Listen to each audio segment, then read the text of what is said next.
जय माता दी। चैत्र नवरात्रि की आप सभी लोगों को बहुत बहुत शुभकामनाएं। इस बार चैत्र नवरात्रि 9 दिन के बजाय 8 दिनों की है। नवरात्रि पर हर दिन देवी दुर्गा के 9 अलग अलग स्वरूपों की पूजा की जाती है। नवरात्रि के चौथे दिन माँ कुष्मांडा की पूजा उपासना करना का विधान होता है। धार्मिक मान्यताओं के अनुसार माँ कुष्मांडा की पूजा और उपासना करने से भक्तों की सभी तरह के रोग, कष्ट और शोक समाप्त हो जाते हैं। नवरात्रि में माँ के इस रूप की पूजा करने से भक्तों की आयु, यश, कीर्ति, बल और आरोग्यता में वृद्धि होती है। भगवती पुराण में देवी कुष्मांडा को अष्टभुजा से युक्त बताया गया है। आइए जानते हैं चैत्र नवरात्रि के मौके पर माँ कुष्मांडा की पूजा विधि और महत्व। माँ कुष्मांडा का स्वरूप कैसा है ये जानते हैं। माँ कुष्मांडा का स्वरूप अत्यंत तेजस्वी और दिव्य है। उनकी 8 भुजाएं हैं, जिसमें कमंडल, धनुष, बाण, कमल का फूल, अमृत कलश, चक्र, गदा और जप माला धारण किए हुए है। माँ सिंह की सवारी करती हैं। उनका यह स्वरूप शक्ति, समृद्धि और शांति का प्रतीक माना जाता है।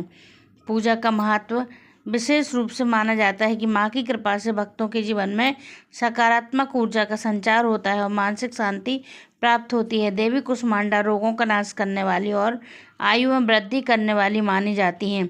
माँ कुष्मांडा की पूजा करने से भक्तों के सभी रोग, दुख और कष्ट समाप्त हो जाते हैं। इनकी पूजा से आयु, यश, बल और समृद्धि की प्राप्ति होती है। इनकी पूजन से असाध्य रोगों से मुक्ति मिलती है और मनुष्य की आरोग्यता बनी रहती है। माँ कुष्मांडा की आराधना से जीवन में सभी प्रकार की समृद्धि और सुख शांति का प्रवेश होता है। नवरात्र उपासना में चौथे दिन इन्हीं के विग्रह का पूजन आराधना किया जाता है। माँ कुष्मांडा की पूजा विधि इस प्रकार है। स्वच्छ वस्त्र धारण करें और अपनी पूजन स्थल को शुद्ध करें। माँ कुष्मांडा की प्रतिमा या चित्र को पूजा स्थल स्थापित करें। माँ का ध्यान करें, उन्हें आमंत्रण करें। यह ध्यान करते समय माँ के दिव्य स्वरूप की कल्पना करें।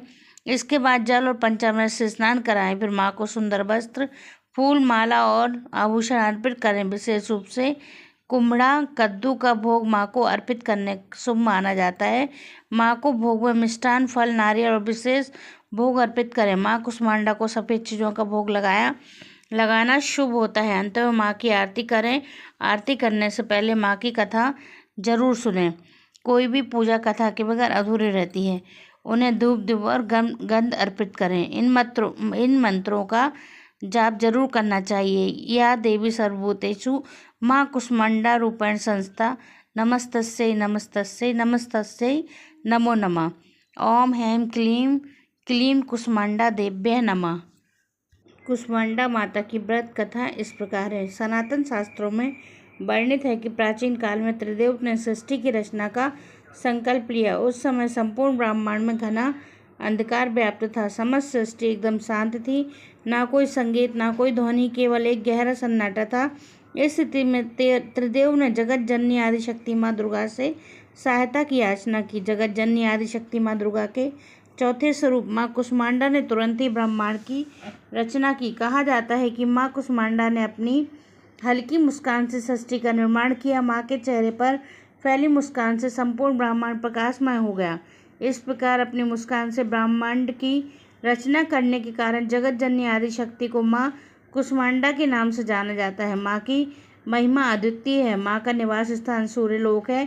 शास्त्रों के अनुसार माँ कुष्मांडा सूर्यलोक में निवास करती हैं। ब्रह्मांड की सृष्टि करने वाली माँ कुष्मांडा के मुखमंडल पर जो तेज है वही सूर्य को प्रकाशवान बनाता है। माँ सूर्यलोक के भीतर और बाहर हर स्थान पर निवास करने की क्षमता रखती हैं। माँ के मुख पर एक तेजोमय आभा प्रकट होती है, जिससे समस्त जगत का कल्याण होता है। उनको सूर्य के समान कांतिमय तेज का आवरण धारण किया हुआ है। यह तेज केवल जगत जननी आदिशक्ति माँ कुष्मांडा द्वारा ही संभव है। माँ का आह्वान निम्नलिखित मंत्रों से करना चाहिए। या देवी सर्वभूतेषु माँ कुष्मांडा रूपेण संस्था नमस्तस्यै नमस्तस्यै नमस्तस्यै नमो नमः।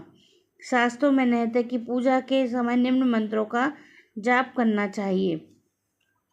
इस तरह कथा के बाद माँ की आरती करें और जो भी आपने भोग लगाया है पूरे परिवार वालों को भोग दें और फिर उसके बाद में पूजा का स्थान छोड़ें। जय माता दी।